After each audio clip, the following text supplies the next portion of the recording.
আমি সবসময় একটা কথা শুনি যে সুটকির বাড়াল আছে না, সুটকির যদি কেন বিলাই রাখিলাই, বিলাই রাখলে এই সুটকি আর থাকবনি।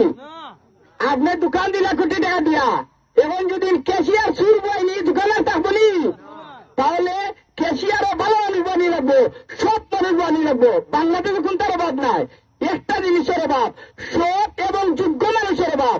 আর সেই সৎ এবং যোগ্য মানুষের জায়গায় আব্দুল সালাম আল মাদানী। সবাইকে আমরা বলিব সাম্য শান্তি এক আল্লাহ জিন্দাবাদ।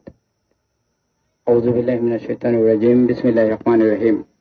গণমানুষের সংগঠন শহীদে কাফেলা, স্বাধীনতা সার্বভৌমত্ব রক্ষার অত্যন্ত প্রহরী, বাংলাদেশ জামাত ইসলাম কর্তৃক আয়োজিত 3 এবং 4 ওয়ার্ড নং কর্তৃক আয়োজিত আজকের সম্মানিত প্রধান অতিথি, ছাতক দ্বারার জনগণের কান্ডারি, আগামী দিনের কান্ডারি, জননন্দিত নেতা, বৃহত্তর পশ্চিম সিলেটের গৌরব জননেতা জনাব আব্দুল সালাম আল মাদানী, উপস্থিত সম্মানিত বিশেষ অতিথিবৃন্দ, এলাকার মুরব্বিয়ানে কেরাম, প্রিয় যুবক ভাইয়েরা, আসসালামু আলাইকুম ওয়া রাহমাতুল্লাহি ওয়া বারাকাতুহু। প্রিয় ভাইয়েরা, বক্তব্য শুনবো আজকে মেহমানদের কাছ থেকে। এই এলাকায় আমরা স্বাধীনতার 54 বছর হয়ে গেছে। এলাকার মানুষ বিভিন্ন দল, বিভিন্ন মত, বিভিন্ন পথকে আমরা দেখেছি। প্রশ্ন আসতেই পারে, বাংলাদেশ জামাত ইসলামীর প্রার্থী আব্দুল সালাম আল মাদানীকে কেন দেখব, কেন ওনাকে ভোট দেব? এটাই তো স্বাভাবিক প্রশ্ন। সবাইকে দেখলাম, সবাই দুর্নীতি করলো, 5 বারের চ্যাম্পিয়ন হলো ওরা, দেশ থেকে পালিয়ে দিল্লিতে চলে গেল, দুর্নীতি করে পাহাড় জমিয়ে দিল, সুইস ব্যাংকে টাকা পাঠিয়ে দিল, তার পরিমাণ সম্পদ লুট করে নিয়ে গেল, দেশকে তলানিতে নিয়ে গেল। আব্দুল সালাম আল মাদানী কি করবেন?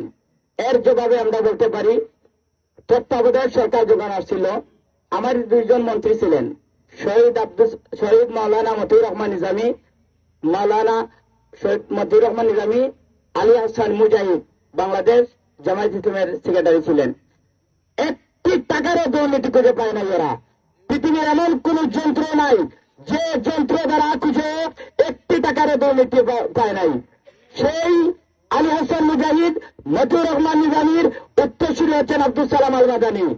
আপনারা জানেন, গণিনগর মাদ্রাসায় যুগ যুগ ধরে উনি প্রিন্সিপাল ছিলেন, হাজার হাজার কোটি টাকা ওনার হাত ধরে এসেছে, একটি টাকার দুর্নীতি উনি অবসর হওয়ার পরে পায় নাই।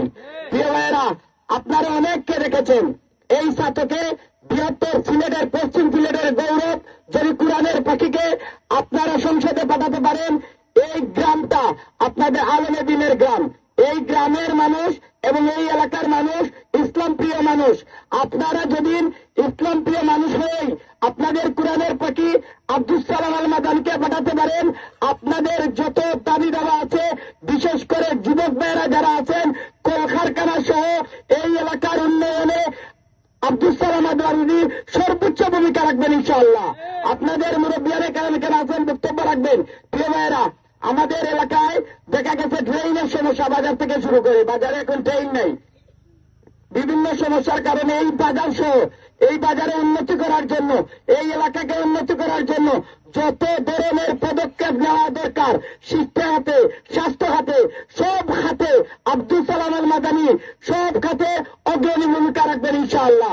প্রিয় ভাইয়েরা, আমি শেষ কথাটি বলতে চাই, আমাদের এই এলাকায় আমাদের দক্ষিণ ছাতকের সবচেয়ে গৌরব ব্যক্তি, আপনারা তো অনেক কিছু দেখেছেন, সবাই বাবার বয়সী অনেক যুবক ভাইয়েরা, করে জুড়ে হাত অনেকে বলতে চাই, সব তো আপনার বারবার দেখেন। এখন বাংলাদেশে টেকনাফ থেকে তেতুলিয়া, রূপসা থেকে পাতুলিয়া জোয়ার উঠেছে, সবাই এক কথাই বলেছে, সব দেখেছি বারবার, দাঁড়িপাল্লা এইবার। আমি আপনাদের কাছে উদাত্ত আহ্বান জানাবো, একটি বারের জন্য হলো, কন্টেস্ট হলেও আব্দুল সালাম আল মাদানীকে আপনারা দেখেন। আমি সবসময় একটা কথা